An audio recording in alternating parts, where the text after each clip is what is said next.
Hi, I'm Jonathan Oxer and this is Walktime Blog number 21, Silent Power Supplies. Well, silent computers. And in fact it's not really a Walktime blog, it's got to be a bit of a joke. I was intending to only ever do this when I was walking to and from work, but oh well, some things you just got to do where you got to do them. Now, I've just been setting up a computer in my home office. This is it with the side off, because I'm trying to track down where all the noise is coming from. Don't know whether you can hear it, but there's quite a buzz coming through there, a lot of air noise. I think it's mostly the power supply. I do have a honking great video card in there, and there's a bit of noise coming off the CPU fan as well, but my objective is to try to make this machine pretty close to silent. There is a spinning disk in there which I'm not even using, so I'll disconnect that.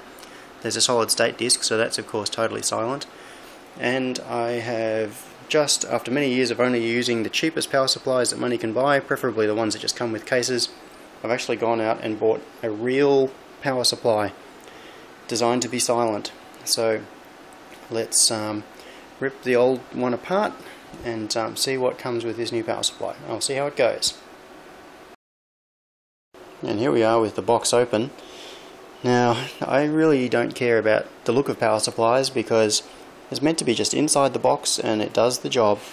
It could just be a plain old silver case for all I care, or anything at all. But they've obviously gone to a lot of trouble to make this one look pretty so that you feel like you got value for money. Actually, it weighs a ton too. That's probably a good sign. It's got modular cabling, so you only need to connect the cables that you actually need for your particular setup. So you don't have a bunch of spare cables just lying around inside the case. But yeah, stickers everywhere. Great. I couldn't care less. And it comes with this little travel bag with all the extra cables in it. All the modular flat cables to connect to the actual devices inside your computer.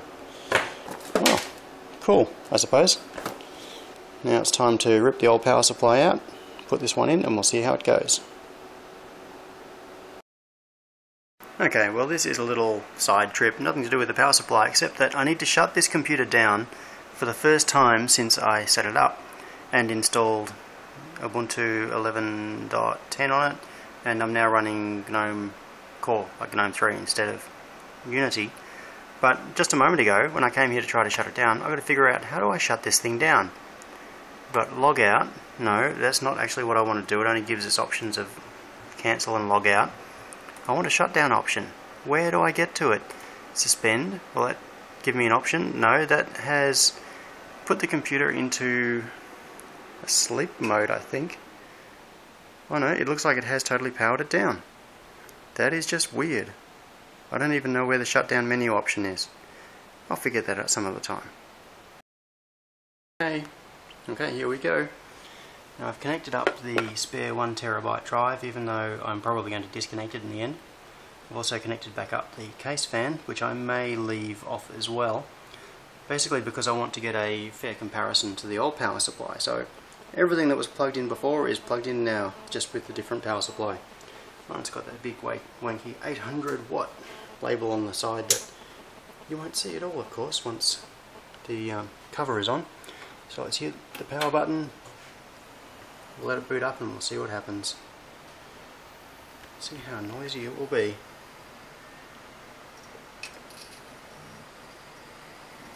Fair bit of noise there from the physical spinning disc, which is to be expected. I can hear a bit of noise from the CPU fan. I don't think I can hear the main power supply at all. I assume that at this point it won't be doing any particular power saving stuff because it's just starting up. Maybe it hasn't spun up its main fan yet at all. Anyway, I will let it boot up, disconnect the other stuff that I don't want to run anymore, close up the case, and I'll see how much of an improvement it is over the original setup. So far though, that's sounding like a huge improvement. It's not a jet engine anymore. Okay, well I have disconnected the spinning rust old style hard disk, and I also disconnected the case fan, which seemed to be contributing a bit of the noise as well. It wasn't speed regulated, it was just running flat out all the time. Started it up again, and I must admit I'm pretty impressed. It's running right now. You wouldn't know it, would you? Well, here's the proof. It's booted.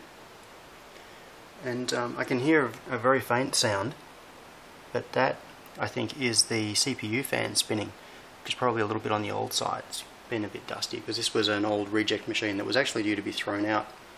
It was surplus, and so I rescued it and used it for my own purposes. So I think replacing the CPU cooler, and I would end up with a machine that is pretty much dead silent. That makes me happy. So overall, I think this has been quite a success so far.